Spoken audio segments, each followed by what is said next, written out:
दर्शकों, आज हमारा देश लगातार आगे बढ़ रहा है, तरक्की की राह पर चल रहा है और रतिका मुझे लगता है ये सब कुछ हो पा रहा है नई नई टेक्नोलॉजीज की मदद से। बिल्कुल, और इसी के साथ हमारी जो ऊर्जा संबंधी आवश्यकताएं हैं वो भी बढ़ रही हैं।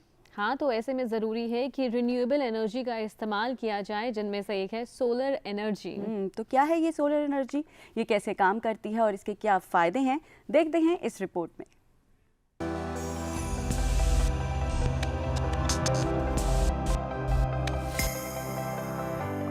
सूरज से मिलने वाली एनर्जी को सोलर एनर्जी या सौर ऊर्जा कहा जाता है। यह ऊर्जा विज्ञान का बहुत ही उपयोगी आविष्कार है। सोलर एनर्जी का तात्पर्य है सूर्य से आने वाली ऊर्जा। सूर्य से मिलने वाली रोशनी से ही बिजली का उत्पादन किया जाता है। यह धरती पर जीवन का सबसे प्राकृतिक और कभी ना खत्म होने वाला संसाधन है। गर्व है कि हम एक हिंदुस्तानी हैं और हम हिंदुस्तान में 4 सीज़न साल्स में देखते हैं और हमारे पास सूरज देवता साल में 300 से 320 दिन तक रहते हैं। हम उस एनर्जी को, सोलर की एनर्जी को अपने यूज़ में लाते हैं, कन्वर्ट करते हैं डीसी पावर में। जब सोलर की रेस इस पैनल पे पड़ेगी, ये सोलर की एनर्जी को, लाइट एनर्जी को इलेक्ट्रिकल एनर्जी में बना देंगे। वो एनर्जी हमारी डीसी है। इसका सिस्टम क्या है कि अलग अलग सेल्स हैं, उन सेल्स को हमने सीरीज़ और पैरेलल में लगा के एक पावर बनाते हैं। हम एक पैनल से भी अपना काम कर सकते हैं।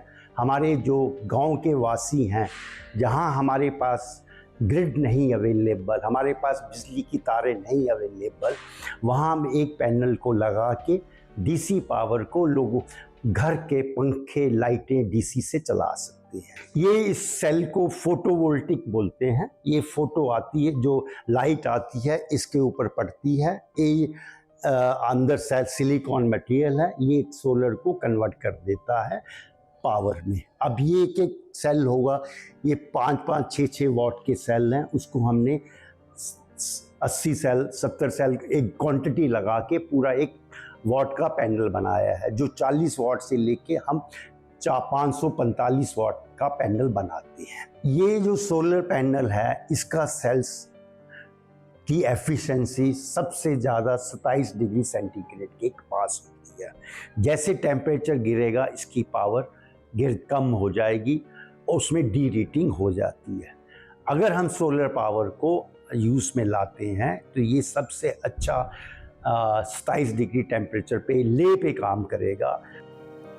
सौर ऊर्जा का अर्थ यह भी है कि विभिन्न विकसित तकनीकों जैसे सौर तापीय, फोटोवोल्टिक आदि का उपयोग करके सूर्य से उज्जवल प्रकाश और गर्मी का उपयोग बिजली के विकल्प के रूप में करना। जब सूर्य की किरणें सोलर पैनल पर लगे फोटोवोल्टिक सेल पर पड़ती हैं, तो बिजली उत्पन्न होती है। सौर ऊर्जा पृथ्वी के लिए ऊर्जा का सबसे प्राकृतिक और प्रचुर मात्रा में उपलब्ध स्रोत है। तो सबसे बेसिक रॉ मटेरियल इसमें सोलर सेल्स होते हैं। सोलर सेल्स हमारे टैबर स्ट्रिंगर है, हमारे पास high speed automatic Taber stringer है। वो सोलर सेल्स उस टैबर स्ट्रिंगर में सोल्डरिंग होती है, which is a very patented technology से। उसके बाद हमारे पास फुली ऑटोमेटिक लेप मशीन है, जो सोलर सेल्स को स्ट्रिंग्स जो बन जाती हैं, उस स्ट्रिंग्स को ग्लास के ऊपर लेप रखता है। एक एक सेल्स को, एक एक स्ट्रिंग को प्रॉपर प्लेसमेंट पे रखता है विदाउट एनी हैंड को टच करे। लेप के बाद ये ऑटो बसिंग पे जाता है। ऑटो बसिंग पे फुली ऑटो बसिंग होती है, जिसपे भी कोई हैंड का इन्वॉल्वमेंट नहीं है। ऑटो बसिंग होने के बाद इस पर फिर ये ईएल पे जाता है। लैमिनेशन से पहले भी एक बार ईएल हो जाना चाहिए। उसके बाद लैमिनेशन प्रोसीजर है। लैमिनेशन में सो दैट कि वो पैनल की लाइफ जो हम 25, 30 साल, 35 साल बोलते हैं, वो लैमिनेशन सबसे बड़ा क्रिटिकल पैरामीटर है कि आपने जो लैमिनेट किया है प्रॉपर तरीके से किया है या नहीं किया है। लैमिनेशन होने के बाद आपने देखा होगा हमारा 90 डिग्री विजुअल इंस्पेक्शन टेबल है। लैमिनेशन के बाद चेक करते हैं इसमें कोई डिफेक्ट तो नहीं है, इसमें कोई विजुअली डिफेक्ट तो नहीं आया है, कोई बबल तो नहीं फॉर्म हुए हैं।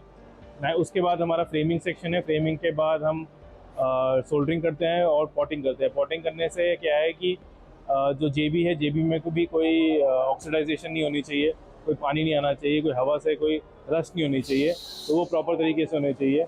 उसके बाद हमारा क्यूरिंग चैम्बर है, क्यूरिंग में हम 7-8 घंटे उसको छोड़ते हैं, क्योंकि सीलेंट लगाया है फ्रेमिंग के टाइम, तो सीलेंट सूख जाना चाहिए प्रॉपर तरीके से। उसके बाद ये हमारा सेंसोमीटर है, यहाँ पे हम टेस्टिंग करते हैं कि जो हमने पैनल बनाया है 545 वॉट का, 545 आ रहा है या 550 है या 55 है, एक्सेट्रा एक्सेट्रा। भेजने से पहले भी हम एक पोस्ट फिल करते हैं कि ये कंप्लीट प्रोसेस में कोई सेल पे क्रैक तो नहीं आया, कहीं कोई और प्रॉब्लम तो नहीं आ गई जो आगे जाके हमें 25 से 30 साल बाद किसी चीज़ में प्रॉब्लम दे। सबसे महत्वपूर्ण बात यह भी है कि सौर ऊर्जा वास्तव में अक्षय ऊर्जा स्रोत है। इसका उपयोग दुनिया के लगभग सभी क्षेत्रों में किया जा सकता है और यह हर दिन उपलब्ध सौर ऊर्जा प्रदूषण से मुक्त भी है। स्थापना के बाद कोई ग्रीन हाउस गैस का उत्सर्जन भी इसमें नहीं होता। यह ऊर्जा कभी भी खत्म नहीं हो सकती। जब तक सूरज रहेगा, लोगों को इसका लाभ मिलता ही रहेगा।